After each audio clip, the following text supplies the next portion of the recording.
Biology क्या है, what is biology, यह है हमारा आज का टॉपिक। आइए शुरू करते हैं। पहले इसका वर्ड मीनिंग देख लेते हैं। वर्ड मीनिंग देखें तो लफ्ज़ बायोलॉजी दो यूनानी लफ्ज़ों में से लिया गया है। एक है बायोस जिसका मतलब होता है ज़िंदगी, जबकि दूसरा है लोगोस जिसका मतलब होता है स्टडी। तो इस तरह से ये जो लफ्ज़ बायोलॉजी है इसका मतलब बनता है जानदार चीज़ों और उनकी ज़िंदगी की साइंस का मतालिया, यानी the study of the science of life and living organisms. अब यहाँ सवाल पैदा होता है कि व्हाट इज़ लाइफ, ये ज़िंदगी क्या है।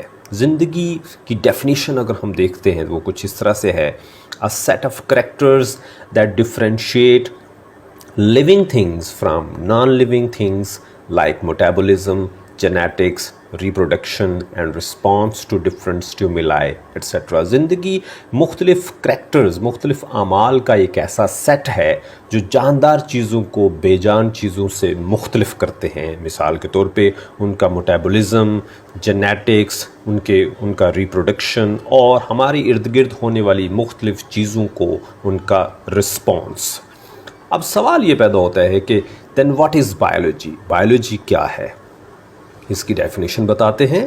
एक डेफिनेशन के मुताबिक biology is the natural science that deals with the study of the structure, function, growth, origin, evolution and distribution of living organism. यानी बायोलॉजी एक ऐसा कुदरती साइंस है जो ज़िंदा जानदारों की मुख्तलिफ़ चीज़ें, मिसाल के तौर पे उनका स्ट्रक्चर, वो दिखते कैसे हैं, फंक्शन वो करते क्या हैं, ग्रोथ वो बढ़ते कैसे हैं, ऑरिजिन उनका मरकज़ वो शुरू कहाँ से हुए थे, एवोल्यूशन उनकी बढ़ोतरी कैसे हुई, उनकी पीढ़ियाँ आगे कैसे बढ़ीं और किस तरह से वो डिस्ट्रीब्यूट यानी तकसीम होते चले गए।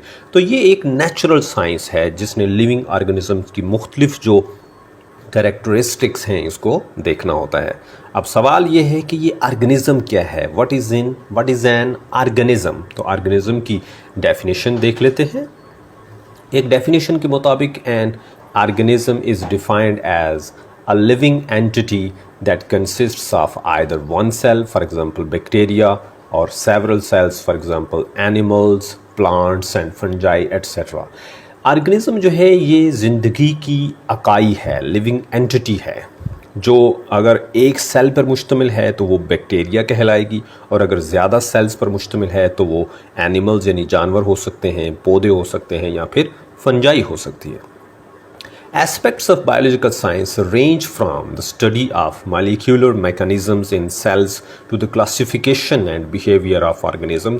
Biological science का बुनियादी मकसद ये है कि हम देखें कि सेल जो है, सेल उसके अंदर मालिक्यूल जो हैं उसका मैकेनिज़्म क्या है, और साथ ही साथ हम देखें कि डिफरेंट जो लिविंग ऑर्गेनिजम्स हैं उनको हमने कैसे क्लासीफाई करना है, कैसे उनकी दर्जाबंदी करनी है और उनके बिहेवियर्स, उनका बिहेवियर क्या है, ये सारी चीज़ें हमने इन बायोलॉजिकल साइंसेस में देखना होती हैं।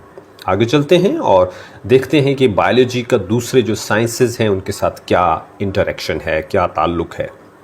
बायोलॉजी अक्सर दूसरे मज़ामीन के साथ ओवरलैप करती है और इस ओवरलैपिंग के नतीजे में नए मज़ामीन सामने आए हैं। मिसाल के तौर पे बायोफिज़िक्स है जो कि फ़िज़िक्स और बायोलॉजी की ओवरलैपिंग का नतीजा है। इसी तरह बायोकेमिस्ट्री है जो बायोलॉजी और केमिस्ट्री के इंटरेक्शन का नाम है।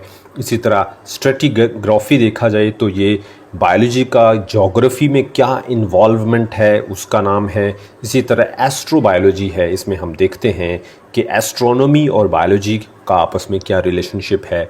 और टॉक्सिकोलॉजी, ये अगेन इसी में हम फिज़िक्स, केमिस्ट्री और बायोलॉजी की जो इन्वॉल्वमेंट है उसको देखते हैं। तो हमने ये देखा कि बायोलॉजी बाकी के जो मज़ामीन हैं उनके साथ इंटरेक्ट करके नए मज़ामीन बना रही है।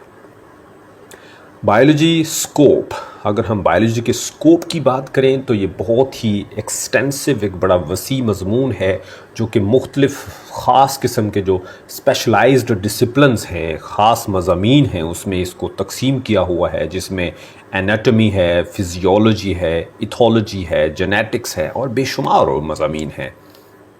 The future is of biotechnology and bioinformatics.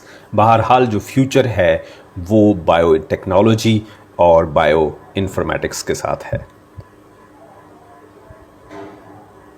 आज के लिए इतना ही। Thank you very much for watching. Goodbye. अल्लाह हाफिज़।